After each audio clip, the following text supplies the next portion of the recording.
नमस्कार, मैं हूं आपके साथ मीमांसा मलिक। इस वक्त बड़ी खबर आ रही है उत्तर प्रदेश से। योगी सरकार में कैबिनेट मंत्री स्वामी प्रसाद मौर्य ने इस्तीफा दे दिया है। तो कैबिनेट मंत्री स्वामी प्रसाद मौर्य ने इस्तीफा दे दिया है, ये इस वक्त की बड़ी खबर। अब इस्तीफे की क्या वजह है, इसको लेकर अभी जानकारी नहीं, डिटेल्स का हम इंतजार कर रहे हैं। लेकिन ये बड़ी खबर इस वक्त, योगी सरकार में कैबिनेट मंत्री स्वामी प्रसाद मौर्य ने इस्तीफा दे दिया है। और आज ही दिल्ली में कोर ग्रुप की बैठक चल रही है। उम्मीदवारों के चयन को लेकर ये मीटिंग चल रही है, बहुत ही अहम बैठक, जिसमें आप कौन कौन से उम्मीदवार चुनाव मैदान में उतारेंगे उसको लेकर ये मंथन चल रहा है दिल्ली में। और इस बीच ये बड़ी खबर, योगी सरकार में कैबिनेट मंत्री स्वामी प्रसाद मौर्य ने इस्तीफा दे दिया है। तो उम्मीदवारों का चयन भी होना है, उसको लेकर मंथन भी चल रहा है। दिल्ली में ये महत्वपूर्ण बैठक इस वक्त चल रही है। और साथ ही साथ इस वक्त की ये बड़ी खबर, स्वामी प्रसाद मौर्य ने इस्तीफा दे दिया है।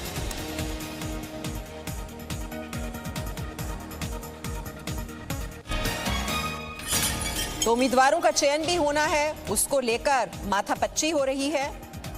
और कैबिनेट मंत्री का इस बीच इस्तीफा, उत्तर प्रदेश की सियासत में ये बड़ी हलचल इस वक्त। और यही जानकारी इस वक्त हम आप तक पहुंचा रहे हैं। उत्तर प्रदेश की सियासत को लेकर कैबिनेट मंत्री स्वामी प्रसाद मौर्य ने इस्तीफा दिया है।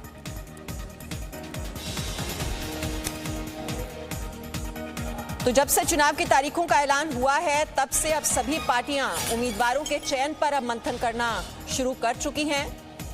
यूपी बीजेपी की बहुत ही अहम बैठक जो कि यहां पर बुलाई गई है दिल्ली में। अब उम्मीदवार कौन कौन से होंगे जो चुनाव मैदान में उतरेंगे, उसको लेकर यह मंथन चल रहा है। और इस बीच ये बड़ी खबर आ रही है, स्वामी प्रसाद मौर्य ने इस्तीफा दे दिया है।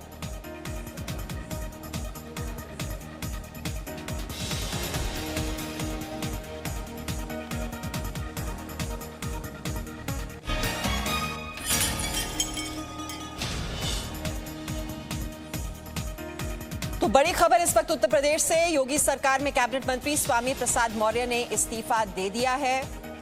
और जैसा कि हमने आपको बताया कि उम्मीदवारों का चयन होना है, चुनाव तारीखों का ऐलान हो चुका है, सभी पार्टियां अपनी अपनी जीत का दावा भी कर रही हैं। लेकिन हम ये भी देख रहे हैं कि बहुत से जो पार्टी के नेता हैं वो दल बदल करने में भी इस वक्त लगे हुए हैं। एक पार्टी से दूसरे पार्टी में जाने का सिलसिला जो है वो भी अब तेज हो चुका है। और अब जब चुनाव तारीखों का ऐलान हो चुका है उत्तर प्रदेश में, उसके बाद उम्मीदवारों का चयन भी होना है। जो गुटबाजी है वो भी हम देख रहे हैं, अलग अलग खेमों से जिस तरह की खबरें आ रही हैं वो भी सामने आ रही हैं। और दल बदल भी लगातार कई पार्टी नेता कर रहे हैं।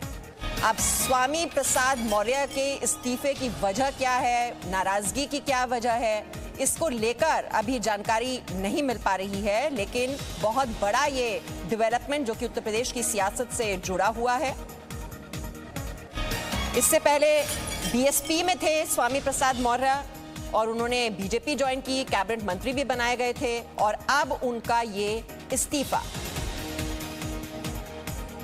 तो इस वक्त की ये बहुत बड़ी डेवलपमेंट, योगी सरकार में कैबिनेट मंत्री स्वामी प्रसाद मौर्य ने इस्तीफा दे दिया है। उम्मीदवारों के चयन को लेकर माथापच्ची इस वक्त दिल्ली में चल रही है, बहुत ही महत्वपूर्ण बैठक चल रही है जो चुनाव समिति बीजेपी की ओर से बनाई गई है। अब कौन कौन से उम्मीदवार होंगे जो कि चुनावी मैदान में उतारे जाएंगे, उसको लेकर मंथन हो रहा है दिल्ली में। और वहीं इस बीच स्वामी प्रसाद मौर्य का इस्तीफा,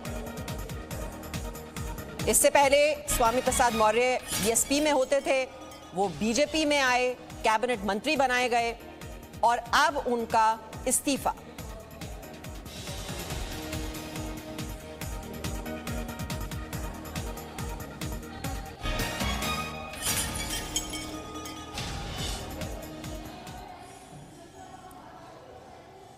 तो यूपी की सियासत से जुड़ी हुई ये बड़ी जानकारी, बड़ी खबर जो हम आप तक पहुंचा रहे हैं, स्वामी प्रसाद मौर्य ने इस्तीफा दे दिया है। यूपी की सियासत से जुड़ी हुई ये बड़ी खबर, माथापच्ची यहां दिल्ली में चल रही है। यूपी बीजेपी की बैठक यहां पर बुलाई गई है, कई बड़े नेता इस बैठक में शामिल हैं। और मंथन इस बात का हो रहा है कि कौन से उम्मीदवारों का चयन किया जाए, उसमें कितने जो क्षेत्रीय संतुलन है वो बिठाने की भी कोशिश की जाएगी, जातीय समीकरणों का भी ध्यान रखा जाएगा। अब कौन कौन से उम्मीदवार होंगे इसको लेकर भी माथापच्ची। और दूसरी ओर ये बड़ी खबर, स्वामी प्रसाद मौर्य का इस्तीफा। तो यूपी की सियासत में हलचल काफी तेज है और कई पार्टियों के नेता हैं जो दल बदल करने में भी लगे हुए हैं, एक पार्टी से दूसरे पार्टी में जा रहे हैं, जिनको टिकट की जो है चिंता सता रही है कि उन्हें टिकट मिलेगी या नहीं, वो भी हम देख रहे हैं कि वो दूसरे दलों में जा रहे हैं और उन्हें टिकट देने का भरोसा भी दिया जा रहा है। तो दिल्ली में यूपी बीजेपी की बैठक और वहीं स्वामी प्रसाद मौर्य का इस्तीफा।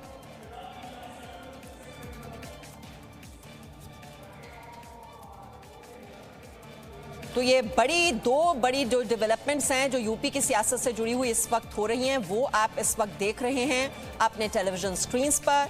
दिल्ली में यूपी बीजेपी की बैठक जारी है जिसमें कई बड़े नेता शिरकत कर रहे हैं। यूपी के सभी जो बड़े नेता हैं वो इस वक्त दिल्ली में मौजूद हैं और इस बैठक में उम्मीदवारों के ऊपर मंथन हो रहा है। और ये हम आपको ये भी दिखा रहे हैं, जो धर्म जाति का जो नंबर गेम है वो बहुत क्रूशियल हो जाता है यूपी के चुनाव में।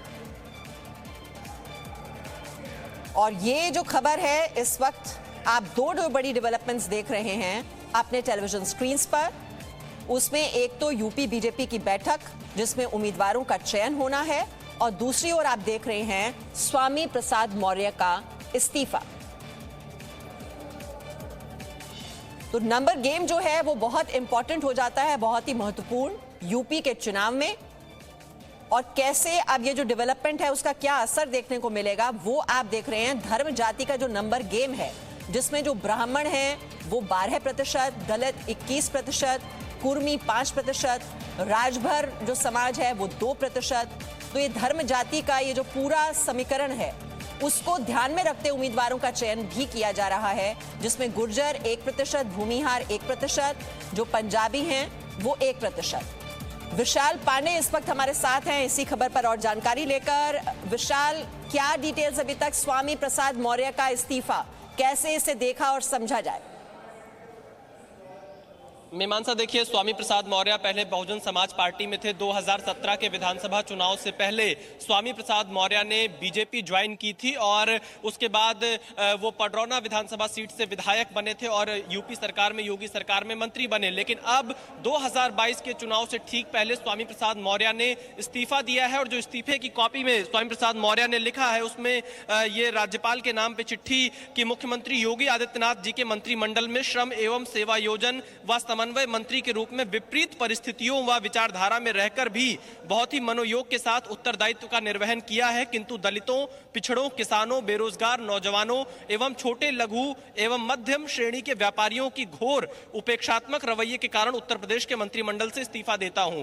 ये स्वामी प्रसाद मौर्य ने चिट्ठी में लिखा है जो राज्यपाल को भेजा है। माना यह जा रहा है कि आने वाले कुछ दिनों में स्वामी प्रसाद मौर्य अपने समर्थकों के साथ समाजवादी पार्टी में शामिल हो सकते हैं और आज ये स्वामी प्रसाद मौर्य का इस्तीफा है। इसके साथ ही साथ सूत्र ये भी बता रहे हैं कि स्वामी प्रसाद मौर्य के साथ लगभग 4 से 5 और मंत्री हैं पिछड़े समाज के जो कि यूपी सरकार में हैं। आने वाले दिनों में उनका भी इस्तीफा हो सकता है और स्वामी प्रसाद मौर्य अपनी पूरी टीम के साथ समाजवादी पार्टी की तरफ जा सकते हैं। हालांकि अभी इस पर स्वामी प्रसाद मौर्य ने कोई औपचारिक बयान नहीं दिया है। फिलहाल स्वामी प्रसाद मौर्य ने इस्तीफा दे दिया है योगी सरकार के मंत्रिमंडल से। मीमांसा जी, लेकिन मान मनोवल की क्या कोशिश की जा रही है या ये अचानक से इस्तीफे की जो खबर है इसको लेकर अब जरूर पार्टी में भी काफी हलचल तेज हुई होगी?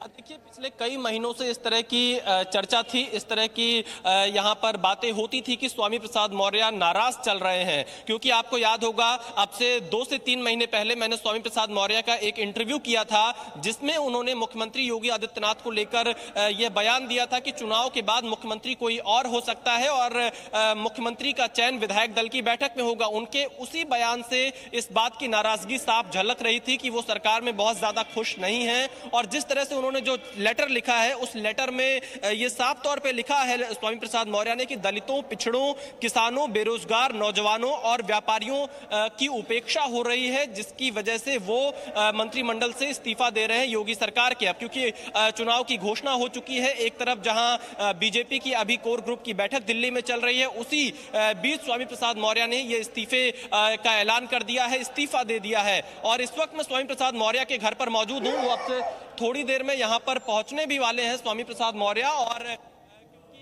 उनके समर्थक भी यहां पर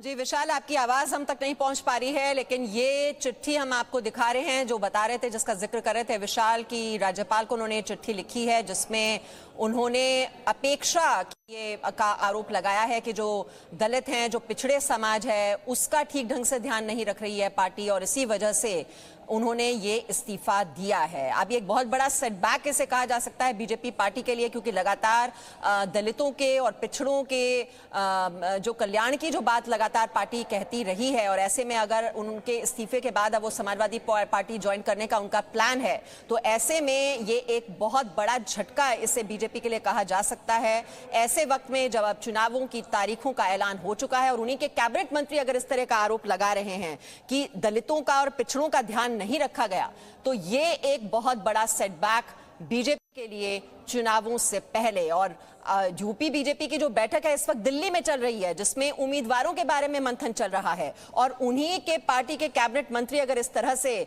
इस्तीफा दे रहे हैं और वो ये आरोप लगा रहे हैं कि दलितों का, पिछड़ों का ध्यान नहीं रखा गया और इसी वजह से, नाराजगी की वजह से वो अपना इस्तीफा दे रहे हैं, तो ये एक बहुत बड़ी डेवलपमेंट इस वक्त उत्तर प्रदेश की सियासत से जुड़ी हुई। स्वामी प्रसाद मौर्य जो कि पहले बीएसपी में थे, बीजेपी में आए, कैबिनेट मंत्री का उन्हें दर्जा दिया गया, और उसके बाद अब उनका चुनावों से ऐन पहले, तारीखों का ऐलान जब हो चुका है, मतदान से पहले इस तरीके से उनका इस्तीफा। विशाल पांडे लगातार उनके घर पर ही इस वक्त मौजूद हैं, और वो बता रहे हैं कि किस तरह से वो काफी दिनों से नाराजगी उनकी चल रही थी। अब इस नाराजगी के बीच क्या पार्टी के नेताओं की ओर से कोशिश हुई उन्हें मनाने की? ये भी एक जरूर चर्चा का विषय है। लेकिन आप देख रहे हैं कि यूपी बीजेपी की अहम बैठक इस वक्त दिल्ली में चल रही है, जहां पर माथापच्ची हो रही है कि कौन से उम्मीदवारों को चुनाव मैदान में उतारा जाए। वहां पर जातीय समीकरण जो हैं, क्षेत्रीय समीकरण जो हैं, उन पर भी पूरा फोकस होगा, क्योंकि जातीय समीकरण का बहुत बड़ा फैक्टर रहता है उत्तर प्रदेश के चुनाव में। और इस बीच अगर ओबीसी जाति की अगर हम बात करें, जो ओबीसी समाज है, अब समाजवादी पार्टी को अगर वो ज्वाइन कर लेते हैं, तो जिनके बारे में कहा जाता है समाजवादी पार्टी जो सिर्फ एक यादवों की पार्टी कही जाती है, तो जो ओबीसी समाज है उसको भी लुभाने में वो आगे बहुत मददगार साबित होगा अगर स्वामी प्रसाद मौर्य समाजवादी पार्टी को ज्वाइन कर लेते हैं। हम कोशिश करें एक बार फिर से, विशाल अगर मेरी आवाज आप तक पहुंच पा रही है, आप इस वक्त उनके घर पर ही मौजूद हैं। अब नाराजगी अगर इतनी रही और ये नाराजगी वो जाहिर भी करते रहे हैं, क्या पार्टी की ओर से इस बीच कोशिश नहीं हुई कि उन्हें मनाया जाए? इस तरह से इस्तीफा अगर उन्होंने दे दिया और वो भी अब पब्लिक डोमेन में आ चुका है, तो लगता है आपको कि अभी भी कोई गुंजाइश है बदलाव की? देखिए मीमांसा, क्योंकि स्वामी प्रसाद मौर्य पिछले कई महीनों से नाराज चल रहे थे, और अगर बीजेपी की बात करें, बीजेपी ने स्वामी प्रसाद मौर्य की बेटी संघमित्रा मौर्य को 2019 में लोकसभा का टिकट दिया, उनको सांसद बनाया। स्वामी प्रसाद मौर्य के बेटे को 2017 के विधानसभा चुनाव में टिकट दिया और वो चुनाव हार गए थे। इस बार भी स्वामी प्रसाद मौर्य अपने लिए टिकट मांग रहे थे, अपने बेटे के लिए टिकट मांग रहे थे, और इसके अलावा जो उनके और समर्थक लोग हैं उनके लिए भी टिकट मांग रहे थे। लेकिन स्वामी प्रसाद मौर्य की सरकार में बहुत ज्यादा चल नहीं पा रही थी, और इस वजह से वो काफी परेशान भी रहा करते थे। तमाम मुद्दों पर कई बार वो मीडिया में बयानबाजी भी करते थे, बातचीत भी करते थे। लेकिन अब स्वामी प्रसाद मौर्य ने इस्तीफा दे दिया, और हमारे पास जो खबर है, स्वामी प्रसाद मौर्य के साथ कई विधायक भी इस्तीफा दे सकते हैं बीजेपी से, और इसके अलावा कुछ मंत्री जो कि बैकवर्ड समाज से आते हैं, पिछड़े समाज से आते हैं, उनको भी स्वामी प्रसाद मौर्य के साथ दूसरी पार्टी में जाने की संभावना है, वो भी आने वाले दिनों में इस्तीफा दे सकते हैं। क्योंकि स्वामी प्रसाद मौर्य जिस समाज से आते हैं, जिस बिरादरी से आते हैं, उत्तर प्रदेश में उस समाज का 10% वोट बैंक है। मौर्य, शाक्य, कुशवाहा, सैनी। अगर हम पूर्वी यूपी की बात करें तो यहाँ पर मौर्य और कुशवाहा वोट बैंक का बोलबाला रहता है इस सेगमेंट में। और पश्चिमी यूपी में जहां पर पहले चरण का चुनाव होना है, वहां पर सैनी और शाक्य ये वोट बैंक काफी इंपॉर्टेंट रहता है, क्योंकि अगर हम मुजफ्फरनगर की बात करें, बदायूं की बात करें, एटा कासगंज की बात करें, इस बेल्ट में बहुत ज्यादा संख्या में ये वोट बैंक है। और यही कारण है कि स्वामी प्रसाद मौर्य को 2017 में अमित शाह ने बीजेपी में शामिल कराया था। और स्वामी प्रसाद मौर्य के साथ पिछड़े समाज के कई विधायक और कई और जो नेता थे बीएसपी के, वो उनके साथ बीजेपी में शामिल हुए थे। लेकिन अब इस नए घटनाक्रम के बाद, क्योंकि अधिकतर उम्मीद यही जताई जा रही है कि स्वामी प्रसाद मौर्य समाजवादी पार्टी में शामिल होने जा रहे हैं। वो इंतजार कर रहे थे आचार संहिता लगने का। जैसे ही आचार संहिता का ऐलान हुआ, उसके बाद से जो उनके करीबी थे स्वामी प्रसाद मौर्य के, उनके साथ उन्होंने बैठक की और उसके बाद यह फैसला लिया है, राज्यपाल को अपना इस्तीफा दे दिया है मंत्रिमंडल से। और अब आने वाले दिनों में 1-2 दिन में स्वामी प्रसाद मौर्य समाजवादी पार्टी में शामिल होते हुए दिखाई पड़ सकते हैं। मीमांसा जी, अब तो विशाल, अब ये समाजवादी पार्टी के लिए ये क्या कहा जाएगा, कितना फायदा उसको हो जाएगा? स्वामी प्रसाद मौर्य एसपी में शामिल हो जाते हैं तो, और बीजेपी के लिए ये कितना बड़ा सेटबैक है?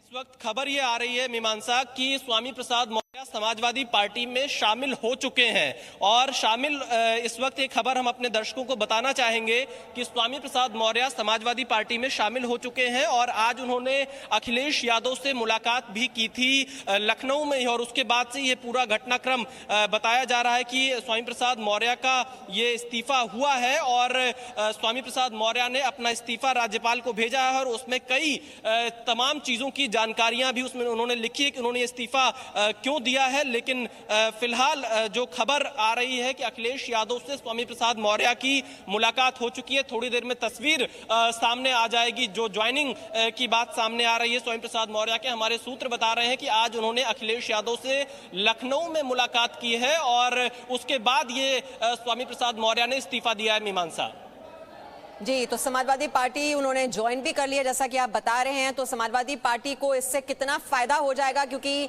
अगर हम जातीय समीकरणों की बात करें तो उत्तर प्रदेश में जो मौर्य समाज है कुशवाहा का, वो तो बहुत ज्यादा महत्व रखता है। बिल्कुल, क्योंकि और देखिए इस वक्त ये फोटो भी सामने आ चुकी है मीमांसा। अखिलेश यादव ने खुद यहाँ पर एक ट्वीट किया है और स्वामी प्रसाद मौर्य को उन्होंने समाजवादी पार्टी में शामिल किया है। और अखिलेश यादव ने लिखा है कि सामाजिक न्याय और समता समानता की लड़ाई लड़ने वाले लोकप्रिय नेता स्वामी प्रसाद मौर्य को उनके साथ आने वाले सभी नेताओं और कार्यकर्ताओं को सपा में हार्दिक स्वागत और अभिनंदन। ये फोटो आप देख सकते हैं, यहाँ पर अखिलेश यादव ने ये फोटो शेयर की है। स्वामी प्रसाद मौर्य समाजवादी पार्टी में शामिल हो चुके हैं। अब क्योंकि 10% का ये वोट बैंक माना जाता है उत्तर प्रदेश में और बीजेपी के लिए कहीं ना कहीं एक, क्योंकि ओबीसी वोट बैंक की अगर हम बात करें 2017 और 2019 के चुनाव में जो गैर यादव पिछड़ा वोट बैंक था वो बीजेपी के साथ पूरी तरह से गया था। और लगभग 10% यह मतदाता है मौर्य, शाक्य, कुशवाहा, सैनी का उत्तर प्रदेश में, जिसकी राजनीति स्वामी प्रसाद मौर्य करते हैं। हालांकि बीजेपी ने केशव प्रसाद मौर्य को डिप्टी सीएम बना रखा है, केशव प्रसाद मौर्य प्रदेश अध्यक्ष भी रह चुके हैं। लेकिन स्वामी प्रसाद मौर्य का समाजवादी पार्टी में शामिल होना आज के लिए बड़ा राजनीतिक घटनाक्रम है उत्तर प्रदेश में। और कहा यह जा रहा है कि आज स्वामी प्रसाद मौर्य समाजवादी पार्टी में शामिल हुए हैं और आने वाले 2-4 दिनों में कुछ और ऐसे मंत्री हैं उत्तर प्रदेश सरकार के जो कि बीजेपी छोड़कर समाजवादी पार्टी में शामिल हो सकते हैं। उसमें कुछ पूर्वी उत्तर प्रदेश से आते हैं और कुछ पश्चिमी उत्तर प्रदेश के मंत्री हैं जो कि अभी इस वक्त बीजेपी में है और फिलहाल यूपी सरकार में मंत्री हैं और वो सब स्वामी प्रसाद मौर्य के करीबी माने जाते हैं। और कहा यह जा रहा है कि स्वामी प्रसाद मौर्य अब जब समाजवादी पार्टी में शामिल हो चुके हैं तो उनके बेटे को विधानसभा का टिकट समाजवादी पार्टी से मिलेगा। स्वामी प्रसाद मौर्य खुद चुनाव लड़ेंगे और इसके साथ ही साथ क्योंकि अभी किन शर्तों पर शामिल हुए हैं इसकी जानकारी और आना बाकी है, लेकिन जो बदायूं लोकसभा सीट है जहां से अखिलेश यादव के भाई धर्मेंद्र यादव चुनाव लड़ा करते थे, अब उस सीट पर क्योंकि मौजूदा समय में में संघमित्रा मौर्य सांसद हैं तो आने वाले दिनों में वो सीट भी संघमित्रा मौर्य के आसपास दिखाई पड़ सकती है, क्योंकि स्वामी प्रसाद मौर्य का समाजवादी पार्टी में आना ये सपा के लिए गैर यादव पिछड़ा वोट बैंक को और ज्यादा मजबूत करने की बात सामने आ रही है, क्योंकि स्वामी प्रसाद मौर्य खुद कई जगह से चुनाव लड़ते रहते हैं और अब वो समाजवादी पार्टी में शामिल दिखा रहे हैं। ट्वीट कर दिया है अखिलेश यादव ने, जिसमें वो लिखते हैं, सामाजिक न्याय और समता समानता की लड़ाई लड़ने वाले लोकप्रिय नेता श्री स्वामी प्रसाद मौर्य जी एवं उनके साथ आने वाले अन्य सभी नेताओं, कार्यकर्ताओं और समर्थकों का सपा में ससम्मान हार्दिक स्वागत एवं अभिनंदन। सामाजिक न्याय का इंकलाब होगा, 22 में बदलाव होगा। तो ये ट्वीट किया है अखिलेश यादव ने, और उस तस्वीर भी आप देख रहे हैं, स्वामी प्रसाद मौर्य उनके साथ खड़े हुए हैं, जिसमें वो सामाजिक न्याय की बात कर रहे हैं। सामाजिक न्याय का इंकलाब होगा, 22 में बदलाव होगा, और ये कहते हुए उन्होंने 4 मिनट पहले, अब से पहले ये ट्वीट किया है। तो अभी जो कयास लगाए जा रहे थे, अब वो उस खबर पर मुहर लग चुकी है। जैसा विशाल बता रहे थे कि वो समाजवादी पार्टी ज्वाइन कर सकते हैं, लेकिन इस वक्त वो समाजवादी पार्टी में शामिल हो गए हैं। तस्वीरें आप देख रहे हैं, साथ साथ खड़े हुए हैं अखिलेश यादव और स्वामी प्रसाद मौर्य। स्वामी प्रसाद मौर्य जो कि कैबिनेट मंत्री, श्रम मंत्री रहे योगी सरकार में, और अब उन्होंने पाला बदल लिया है। सामाजिक न्याय और समता और समानता की लड़ाई लड़ने वाले लोकप्रिय नेता स्वामी प्रसाद मौर्य जी एवं उनके साथ आने वाले सभी नेताओं, कार्यकर्ताओं और समर्थकों का सपा में ससम्मान हार्दिक स्वागत एवं अभिनंदन। तो ये ट्वीट किया है अखिलेश यादव ने, और ये एक झटका बीजेपी के लिए चुनावों से पहले। जैसा हमने आपको बताया कि यूपी बीजेपी की बैठक भी इस वक्त चल रही है, उम्मीदवारों के चयन पर माथापच्ची हो रही है, लेकिन ये एक सेटबैक, क्योंकि आप अगर जातीय समीकरणों की बात करें तो जो मौर्य समाज है वो बहुत ज्यादा महत्वपूर्ण हो जाता है उत्तर प्रदेश के चुनाव में, जैसा कि विशाल भी हमें बता रहे हैं। और ऐसे में जो समाजवादी पार्टी पर एक ठप्पा लगा हुआ है कि ये तो यादवों की सिर्फ पार्टी है, लेकिन जो गैर यादव हैं अगर वो भी उनके पाले में आ जाते हैं तो ऐसे में उनका समीकरण मजबूत हो जाएगा इस बार के चुनाव में। विशाल पांडे लगातार हमारे साथ जुड़े हुए हैं। विशाल, जैसा कि आप बता रहे थे, यहां तक कि जो इटावा, मैनपुरी, बदायूं, कन्नौज की भी बात अगर हम करें तो यादवों के बाद अगर सबसे ज्यादा संख्या किसी की है तो वो तो मौर्य समाज की ही होती है। तो ऐसे में ये तो एक बड़ा स्ट्रॉन्ग पॉइंट हो जाएगा समाजवादी पार्टी का। देखिए मीमांसा, क्योंकि स्वामी प्रसाद मौर्य का जो अगर उनका प्रभाव का इलाका माना जाए तो खासतौर पर जो बदायूं के आसपास रुहेलखंड का बेल्ट है, और इसके साथ ही साथ पूर्वी यूपी में प्रतापगढ़ की बात करें, कुशीनगर की बात करें, वाराणसी के आसपास के जिलों की बात करें, अयोध्या की बात करें, तो यहाँ पर मौर्य समाज का वोट काफी संख्या में है। और इसके साथ ही साथ यही वहाँ पर जो उपजातियां हैं पश्चिमी यूपी में और मध्य यूपी में, वहाँ पर ये शाक्य और सैनी के तौर पर जाने जाते हैं। तो लगभग 10% ये मतदाता हैं। और अगर हम इनके जिलों की बात करें खास तौर पर, तो बदायूं, बरेली, एटा, कासगंज, फर्रुखाबाद, कन्नौज और साथ ही साथ फतेहपुर, और फिर अगर हम इस तरफ बढ़ते हैं तो पूर्वी यूपी में कुशीनगर, देवरिया, गोरखपुर, गोंडा, अयोध्या, प्रयागराज, प्रतापगढ़, ऐसे कई जिले हैं जहां पर इस बिरादरी का वोट अच्छी खासी संख्या में है। और एक बहुत बड़ा कारण 2017 में बीजेपी की सरकार का सत्ता में आने का था कि पिछड़ा समाज का पूरा वोट गैर यादव बीजेपी को मिला था। और वही ट्रेंड 2019 के लोकसभा चुनाव में दिखाई पड़ा था, जब सपा और बसपा का गठबंधन हुआ। उसके बावजूद भी जो गैर यादव पिछड़ा समाज था वो पूरी तरह से बीजेपी के साथ गया था। लेकिन अब ये बीजेपी के लिए एक झटका होगा जब स्वामी प्रसाद मौर्य जैसा कद्दावर चेहरा। ठीक है विशाल, अब रहिए हमारे साथ समाजवादी पार्टी के प्रवक्ता अनुराग भदौरिया जी इस वक्त हमारे साथ जुड़ गए हैं। अनुराग भदौरिया जी, ये तो तोड़फोड़ करने में लगे हैं, आप अपने पाले में खींच लिया आपने स्वामी प्रसाद मौर्य जी को। देखिए विवांशा जी, एक बात मान के चलिए, और आप शायद अच्छी तरह जानती होंगी क्योंकि आपसे ज्यादा समझदार तो कोई है नहीं, उत्तर प्रदेश के अंदर में उत्तर प्रदेश की जनता ने भारतीय जनता पार्टी को अपने मन से उतार दिया है। जो भारतीय जनता पार्टी में रहेगा वो हारेगा, ऐसा आज उत्तर प्रदेश में देखने को मिल रहा है। क्योंकि उत्तर प्रदेश की जनता ने जो 5 साल में दर्द झेला है, अब वो वोट के माध्यम से अपने दर्द का बदला लेगी। जो महंगाई, बेरोजगारी, महिलाओं पे अत्याचार, किसानों को रोंदना, किस तरह से यहाँ पे आपने देखा कि लाशें तैरती रही थी, कोविड काल में लोगों ने अपनों को खोया है। तो अब समय है कि उत्तर प्रदेश की जनता अब वोट के माध्यम से बीजेपी को सबक सिखाएगी। तो बीजेपी का मतलब हार, तो आप कोई हारना तो नहीं चाहता अपनी लाइफ में। तो इसलिए सभी आप देखो धीरे धीरे भारतीय जनता पार्टी बचेगी कि नहीं बचेगी ये भी देख लीजिएगा आप। मुझे तो लगता है उत्तर प्रदेश में भारतीय जनता पार्टी खत्म हो जाएगी 2-4 दिन में। इनके नेता ही नहीं मिलेंगे किसको लड़ाए चुनाव, किसको ना स्वामी लड़ाए। प्रसाद मौर्य को आपने अपना बना लिया है, तो जो गैर यादव वोट बैंक है वो तो अब आपका पुख्ता हो जाएगा, जो ओबीसी वोट बैंक है। मेरे साथ तो संपूर्ण उत्तर प्रदेश की जनता है, सभी जाति धर्म के लोग हैं जो जिसको भारतीय जनता पार्टी के समय में जिस तरह का दर्द उन्होंने झेला है महंगाई बेरोजगारी का, वो सारी उत्तर प्रदेश की जनता समाजवादी के साथ है और भारतीय जनता पार्टी को हराएगी। इसलिए कोई हारना नहीं चाहता है, इसलिए सब आप बीजेपी छोड़ के भाग रहे हैं। जी, तो वो कहां से चुनाव लड़ने की तैयारी करेंगे? अब आपकी पार्टी तो ज्वाइन कर ही ली है। उसकी चिंता तो अब पार्टी अपने आप अपने कर लेगी, लेकिन उत्तर प्रदेश के अंदर में भारतीय जनता पार्टी के पास कोई टिकट लेने वाला भी नहीं बचेगा, ये तय है। क्योंकि भारतीय जनता पार्टी का मतलब हो गया हार, भाजपा मतलब हार। अब हारना तो कोई जिंदगी में नहीं चाहता है अपनी, इसलिए उत्तर प्रदेश की जनता समाजवादी के साथ है और समाजवादी को आशीर्वाद दिया है कि समाजवादी की 400 सीटें आएंगी। ऐसे थोड़ी बोला जा रहा था कि 400 आएंगी। अब बीजेपी की हालत क्या है वो हमें बताने की जरूरत नहीं, विमान से आप समझदार हैं। जी, लेकिन दूसरी पार्टियां तो कह रही हैं कि 400 सीट कहां से जीत लेगी समाजवादी पार्टी। 400 तो कैंडिडेट भी वो नहीं उतार रही है चुनाव मैदान में, ये तो बीएसपी की ओर से ये बात कही जा रही है। तो विमानसे जी आप देख लो ना सब कहां से आ रहे हैं सब लोग। अभी आने वाले दिन में आप देखिएगा बीजेपी के पास लड़ाने के लिए कैंडिडेट नहीं होंगे, तो कहीं विमानसे जी आपसे ही ना आग्रह करें विमानसे जी आप ही आ जाओ, कोई नहीं है तो ये ऐसे मतलब मेरा कहने मतलब आपको नहीं, मतलब जनरल लोगों को तो कोई मंशा नहीं है अनुराग जी राजनीति में उतरने की। लेकिन ये बताइए कि स्वामी प्रसाद मौर्य जी के और भी साथी बंधु हैं जो अब समाजवादी पार्टी ज्वाइन करने वाले हैं, क्योंकि ट्वीट से तो ऐसा ही नजर आ रहा है कि कई समर्थक उनके साथ आ रहे हैं। देखिए ये चीज तो आप मान लीजिए कि उत्तर प्रदेश में भारतीय जनता पार्टी के साथ कोई नहीं रहना चाहता, ये तय है। Presenting B News app, available on Google Play and App Store. Download it now.